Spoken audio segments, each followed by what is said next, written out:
Assalamualaikum warahmatullahi wabarakatuh.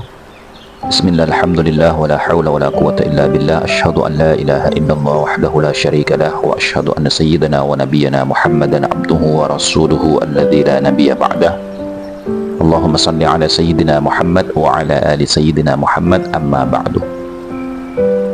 Para teman-temanku sekalian, para saudara-saudariku dimanapun kalian berada, mudah-mudahan kita semua senantiasa berada di bawah naungan rahmat dan maghfirahnya Allah, senantiasa sehat jasmani dan rohani kita, dimudahkan segala urusan kita, dilancarkan rezeki kita, serta diberkahi hidup kita. Amin Allahumma amin. Pada kesempatan kali ini kita akan berpikir sejenak, merenung sejenak tentang polemik nasab yang terjadi, yang semakin melebar dan semakin memanas. Ini kita melihat ada sesuatu yang memang mungkin jarang difikirkan oleh banyak orang. Sejauh ini, apakah kita memperhatikan bahwa orang-orang yang aktif menjawab permasalahan, yang aktif menolak dan melakukan kritikan kepada penelitian ilmiah Kiai Imad ini adalah mereka dari kalangan non-Ba'alawi, seperti Rumail Abbas dan kawan-kawan. Bahkan baru-baru ini para petinggi NU ikut aktif membela klan Ba'alawi, di mana mereka, ada apa dengan mereka? Kenapa terkesan diam saja? Boleh jadi ini adalah politik belah bambu, di mana mereka itu melakukan pendekatan emosional secara terstruktur dan masif kepada para petinggi-petinggi NU untuk lari dan menghindar dari persoalan polemik nasab yang mereka alami setahun terakhir ini, yang memang jelas tidak mampu mereka patahkan dan tidak mampu mereka membantah secara ilmiah. Terbukti pada awal-awal mereka melakukan sikap di dalam polemik nasab ini. Mereka aktif melakukan framing menyesatkan. Bahkan ada yang mengatakan bahwa keimanan seseorang itu bergantung kepada percaya apa tidaknya kepada Ba'alawi. Ada juga yang melakukan framing dengan mengadu antara Kiai Imad dengan para ulama-ulama sepuh NU dan ulama-ulama pendahulu seperti Syekhana Khalil yang katanya mengakui nasab Ba'alawi, di mana cerita ini tidak pernah ada di dalam biografi kehidupan Syekhana Muhammad Khalil bin Abdul Latif, yang mana beliau adalah Syekhul Masyayikh dan juga dikenal dengan bapak pesantren. Juga mengadu antara Syekh Nawawi Al-Bantani dan sederet ulama yang lainnya dengan Kiai Imaduddin Usman Al-Bantani, yang katanya Syekh Nawawi Al-Bantani mengakui nasab Ba'alawi,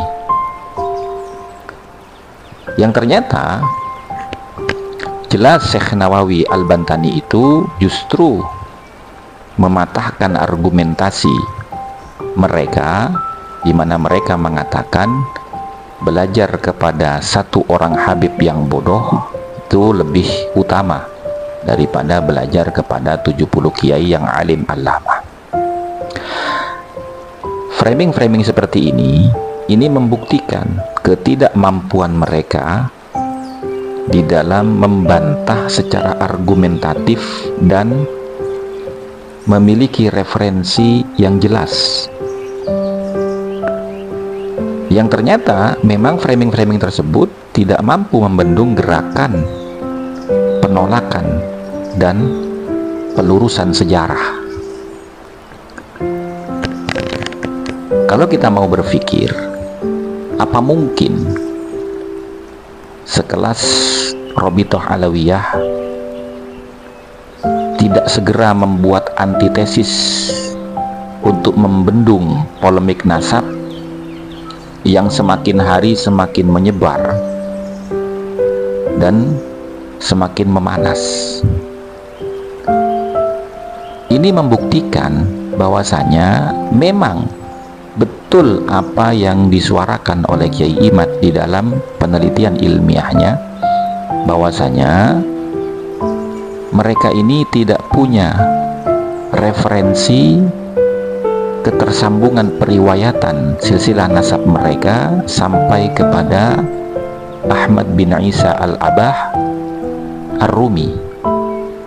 Nah, maka seandainya mereka ini memang betul-betul memiliki mata rantai ketersambungan sanad periwayatan silsilahnya kepada Ahmad bin Isa ar-Rumi, di mana lembaga penelitian nasab mereka ini sudah lama berdiri, bahkan induknya itu sebelum merdeka sudah berdiri di zaman Belanda.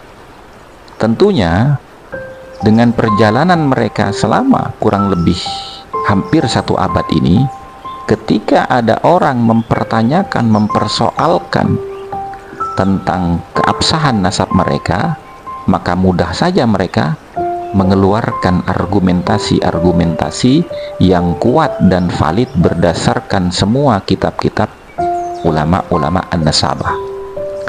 Tapi ternyata yang melakukan perlawanan, yang melakukan kritikan, yang melakukan penolakan terhadap penelitian ilmiahnya Kiai Imad ini, mayoritas ini adalah orang-orang non-Ba'alawi. Apakah kita tidak berpikir ternyata